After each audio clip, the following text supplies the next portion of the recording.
Clinic থেকে ফেরার পথে তার প্রিয় বটতলায় একটু বসল নিরঞ্জন। রূপনারায়ণের তীরে প্রকাণ্ড এই বটগাছটি ছিল তার অবসর সময় কাটানোর আদর্শ জায়গা। নিরালায় বসে শৈশব থেকে আজকের এই পরিণত জীবনের নানান পাওয়া না পাওয়া স্বপ্নের জাল বুনেছে এখানে।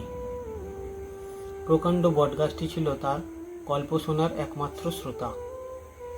কতই না গল্প করেছে প্রিয় বটগাছের সঙ্গে। সেইবার স্কুলে ভালো রেজাল্ট করলে বাবা বলেছে সাইকেল কিনে দেবে।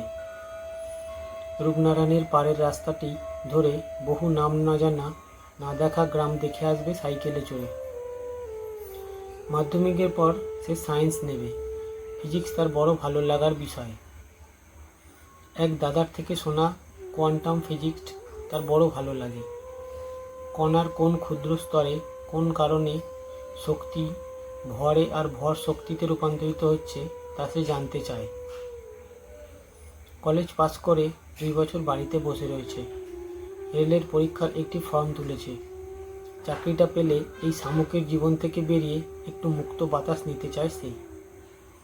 কতই গল্প শুনিয়েছে সে তার প্রিয় বটগাছকে।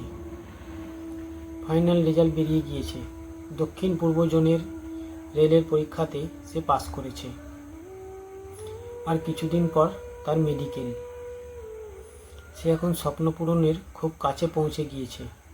আর কিছুদিন, আর মাত্র কিছুদিন। তারপর নীলাভ আকাশের বুকে চিৎকার করে সে বলতে চায়, প্রিয় বটগাছ, তুমি যে অনেক সুন্দর।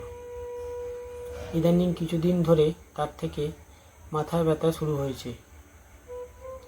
তাই সে ক্লিনিকের রিপোর্ট নিয়ে বাড়ি ফিরছিল। আজও সে অনেক কথা বলতে চায় প্রিয় বটগাছটিকে। সূর্য ধীরে ধীরে পশ্চিম তীরে ডুবে যাচ্ছে।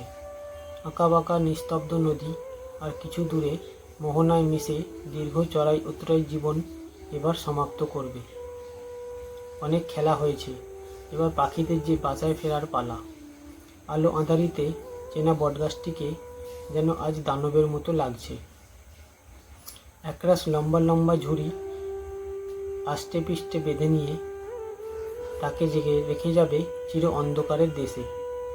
রিপোর্টের খামটি দেখে তার চোখে জল এলো। স্বপ্ন পূরণ আর হলো না, তবে স্বপ্ন পূরণের লড়াই করতে করতে পৃথিবী ছেড়ে যাওয়ার মধ্যেও একটা সুখ আছে।